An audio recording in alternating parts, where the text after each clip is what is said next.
Ya. Hoy día vamos a ver quizás la enfermedad más importante de toda neurología, ¿no? Que te va a permitir sobrevivir hasta que tú seas médico especialista, inclusive así seas traumatólogo, vas a poder hacerlo. Bien. Muy bien, la enfermedad cerebrovascular es de lejos la enfermedad más, es el conjunto, pregúntame a mí.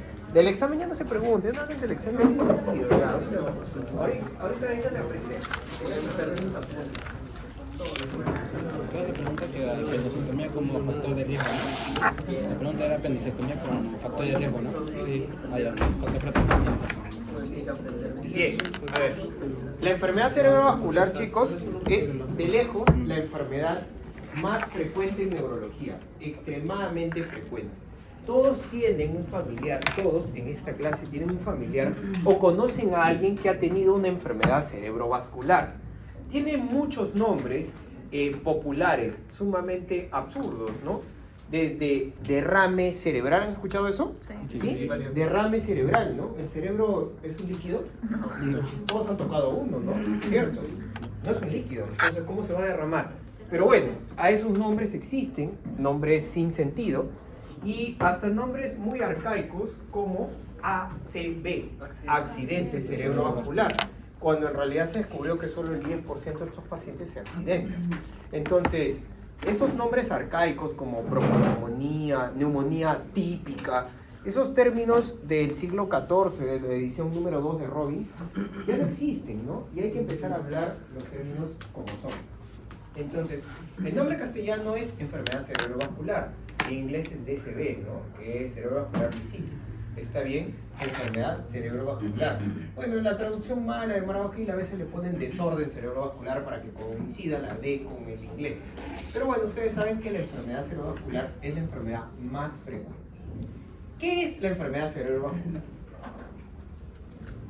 La enfermedad cerebrovascular es cualquier enfermedad cerebral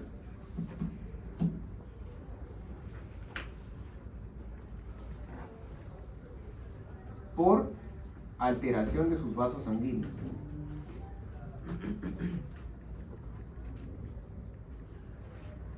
¿Comprendido? ¿Sí? Cualquier enfermedad que el cerebro sufra por culpa de sus vasos sanguíneos, eso se llama enfermedad cerebrovascular. Y por lo tanto hay dos tipos. ¿Está bien? Va a haber dos tipos. Los isquémicos, en los cuales hay una falla en la irrigación cerebral. Obviamente no se irriga el cerebro adecuadamente y ¿qué sucede? Pues isquemia, por eso se llama. Esto va a llevar a necrosis de las neuronas, ¿no? Muy bien, enfermedad cerebrovascular isquémica. Pero existe una segunda, que se conoce como la enfermedad cerebrovascular hemorrágica. Y esto ocurre por ruptura de vasos sanguíneos.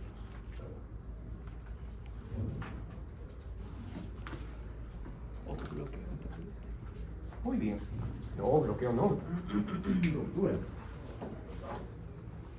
Esta de aquí es extremadamente frecuente, es el 85% de los casos, mientras que esta es no tan frecuente, pero existe, 15%. ¿Está bien? ¿Qué más?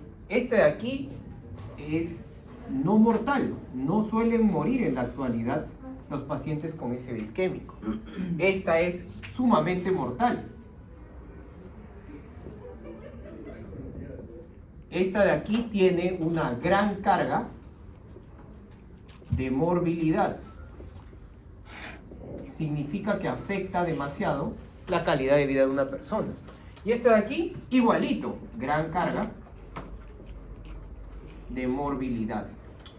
Entonces la enfermedad, sea isquémica o hemorrágica, siempre va a alterar la vida del paciente y su familia. ¿Entendido? Es una carga horrible al sistema de salud de cualquier país. La enfermedad cerebrovascular es extremadamente frecuente. De las dos, ¿cuál es la más frecuente? La isquémica. ¿Cuál es? Isquémica. Entonces, ahora, ¿qué tenemos que hacer nosotros? Pues lo que tenemos que hacer en primer lugar es decidir con cuál vamos a empezar. Para eso vamos a utilizar la opinión de nuestra... No está. El subdelegado. Subdelegado. ¿Con cuál empezamos? Con isquémico. Ya. Muy bien.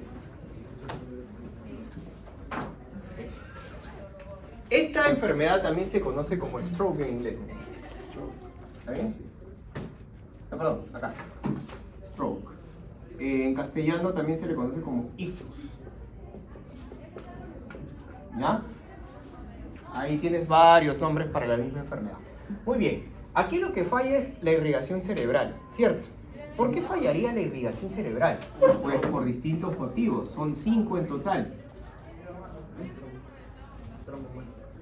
Muy bien. El primero va a ser un ateroma, una placa ateromatosa, que en realidad es parte de una enfermedad más grande que se llama ¿qué cosa?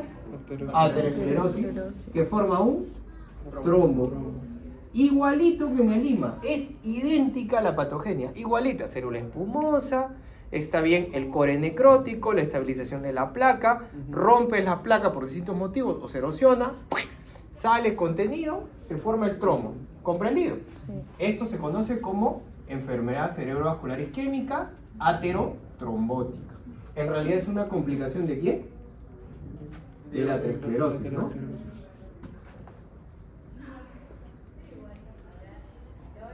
De lejos es la más frecuente, ¿ah? La más frecuente. Muy bien, seguimos. La segunda. La cardioembólica. ¿Qué es la enfermedad cerebrovascular isquémica cardioembólica? Pues el corazón tiene un coágulo. No sé si tú te acuerdas cuando estudiamos estenosis mitral, que había una complicación cuando la aurícula crecía y se hipertrofiaba, que las fibras no arrastraban en la conexión eléctrica, Ajá, ¿cierto? sí. Y eso producía una arritmia especial. ¿Cómo se llamaba? Auricular. ¿Lo recuerdan? Ajá. La fibrilación auricular produce coágulos, ¿se acuerdan? Porque unas fibras se Ah, sí. movían y Y otras otras no. no. Las que no generaban éstasis y esto generaba coágulos. Entonces, chicos, la enfermedad cardioembólica ocurre cuando la fibrilación auricular dispara un coágulo de la aurícula izquierda al ventrículo izquierdo y de aquí por la aorta sale, se mete a los troncos brachiocefálicos o a la carótida interna, sigue hacia arriba hasta que no puede avanzar más y ahí obstruyó. Suelen ser infartos enormes. Imagínate que el émbolo se enclave en la arteria carótida interna o en la cerebral media. Son infartos grandotes, ¿comprendieron? ¿Ya?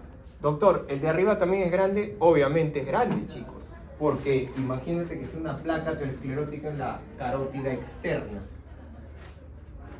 Horrible, ¿no? Claro, felizmente la gente no suele tener este tipo de complicaciones porque existe una circulación alterna gracias a un polígono. ¿Lo recuerdan?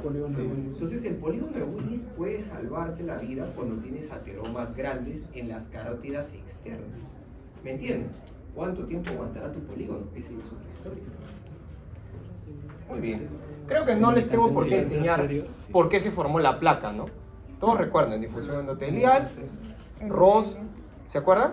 ¿Sí? El LDL oxidado. A mí, igualito. Puedo mezclar temas entonces. ¿Por qué no? Es una sorpresa, parece. Ya, muy bien.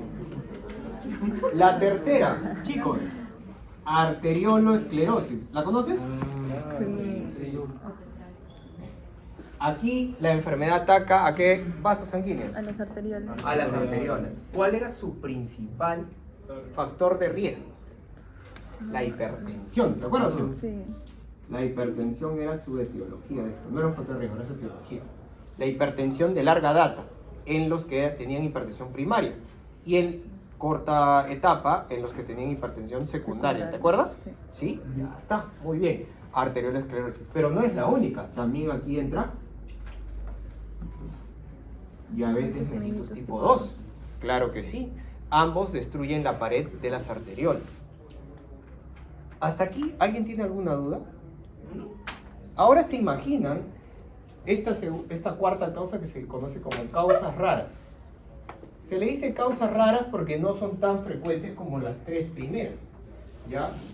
En las causas raras tenemos, por ejemplo, la drepanocitosis. ¿Tú te acuerdas que estudiamos en hemato los eritrocitos drepanocíticos? Y lo llevaste creo que en tu clase de genética, ¿no? Una alteración de la hemoglobina hacía que los eritrocitos tengan una forma especial, semiluna de falciformes en os, ¿te acuerdas? Y estos no eran capaces de deformarse por los capilares, se quedaban enclavados. Y si uno detrás de otro se enclavan justo en la arteria cerebral posterior, Se acumulaba y formaba. bloquean todo, Ajá. falla la circulación o no. ¿Cómo se llama cuando falla la circulación y irrigación? Isquemia. Isquemia, o sea, ¿qué van a producir? SB isquémico. Entonces acá tienes, por ejemplo, drepanocitosis. Ahora, ¿tú te acuerdas de los émbolos que podían ser líquidos, sólidos y gaseosos? ¿Sí? Imagínate un émbolo líquido como el de líquido amniótico. Tiene capacidad de llegar hasta vasos muy pequeños y podría llegar a las arterias cerebrales, obstruyendo la irrigación cerebral, matando al cerebro de una mujer que acaba de dar a luz. Causas raras. No son frecuentes, ¿no? No es que todos los días sale una noticia de eso. ¿Cierto? Causas raras. Muy bien, doctor, ¿y la quinta? Dime. Cuando hablo de las células falciformes, no pueden ser hemorrágicas, es que hay un daño vascular. Ah, espérate, todavía llegamos ahí, contesto tu pregunta. Ya, es una pregunta que tengo que hacer para todos. Muy bien, hasta aquí, ¿comprendieron las causas raras? Sí. Hay otras más, imagínate la mutación en el factor 5 de Leiden, ¿lo recuerdas? Si un estado protrombótico, ¿te acuerdas o no? Sí, chancado, bueno, está bien. Muy bien. ¿Qué sucede en este tipo de patologías? ¿Se forman qué? Trombos en lugares extraños, ¿no? Ajá. Imagínate que se formen justo los trombos en el polígono de Willis. Ya sabemos. Mueres. Sí, exactamente. Pues, ¿no? Se obstruyen todas y pues hablamos. Felizmente son causas Poco raras, ¿ya? Raras, muy extrañas. Pero hay otras causas que nunca se llegan a encontrar. Esto se conoce como el criptogénico, cuya causa es idiopática. Doctor, ¿por qué no le dicen idiopática? Ah, lo que pasa es que el criptogénico no es netamente un idiopático, es que nunca llegas a encontrar la causa a pesar de que sabes que existe. Por ejemplo, llega un paciente, tiene una aurícula enorme, ves un trombo metido dentro de su aurícula, le tomas un electrocardiograma y sale que tiene fibrilación auricular. Llega con la mitad del cuerpo paralizado. 11 horas después, todos sabemos que tiene fibrilación auricular, pero ¿cómo demuestras que un coágulo viajó? Y tan grande. Tan grande. ¿Cómo salió? O sea, tú sabes qué es, pero no es. Mm, Legalmente nunca puedes demostrarlo. ay. Si lo hubieras agarrado en su momento, en el momento que justo estaba lanzando, pues esos son signos clínicos, cardioembólico. A veces no llegas. A veces los pacientes no vienen en las primeras 48 horas, que es el momento en que puedes observar los coágulos. ¿Entienden? Los émbolos, perdón, émbolos, porque han viajado. Al final nunca lo llegas a descubrir. ¿Está bien? A veces el problema ocurre en arterioloesclerosis, que nunca llegas a verlo, porque las arteriolas se pueden ver. Muy Sí, pequeño. con un microscopio. Ah, pero no. Ah, está bien. que le vas a abrir el cerebro. A ver, vamos a ver por qué es. No, pues a menos que sea tu ex, y pues no sé, pues no. Digamos la doctora Montoya, neuróloga, está bien, se encuentra con su ex que viene con la mitad del cuerpo paralizado y dice, oye, sí, hay que investigar, es isquémico hemorrágico, no está sangrando, doctora, no importa, este maldito me hizo daño. Entonces, hay que investigar la causa. Pero ya pasaron 3 días, no tiene sentido. No importa, no quiero que sea criptogénico, hay que abrirlo. ¿Ya? Lo abren, está bien, y pues ¿qué encontraron? Que hicieran las arteriolas justo que irrigaban al mesencéfalo. Oh, qué pena, hay que cerrarlo. Ya, pues sobrevive el paciente porque no es tan mortal, pero ¿a costa de qué? No vuelve a hablar, nunca vuelve a comer solo, No vuelve a estar con no vuelve a estar con otra mujer, ya está. Nunca se metan con un médico o una médica.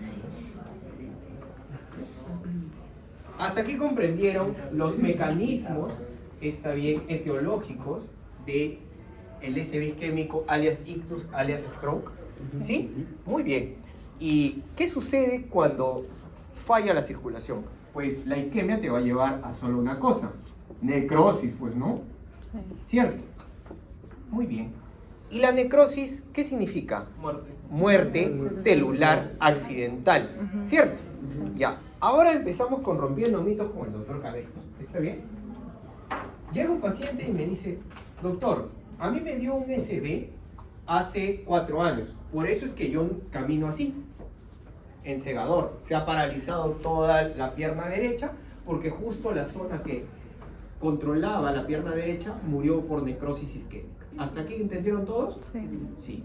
Vengo a usted porque quiero que me recete una vitamina especial. Quiero recuperar la movilidad de mi pierna derecha. Yo, obviamente, fiel a Robin Evans y Kumars, le voy a decir qué cosa. No, No sé. no existe. No, perdón. Eso no tiene sentido. No hay plasticidad para neuronas muertas. Entonces, la fisioterapia es para darle fuerza a la otra pierna para que el paciente sea independiente con la otra. Está bien. Entonces, esta pierna no va a volver a ser controlada, ¿sí o no? No. Porque ya murieron esas neuronas.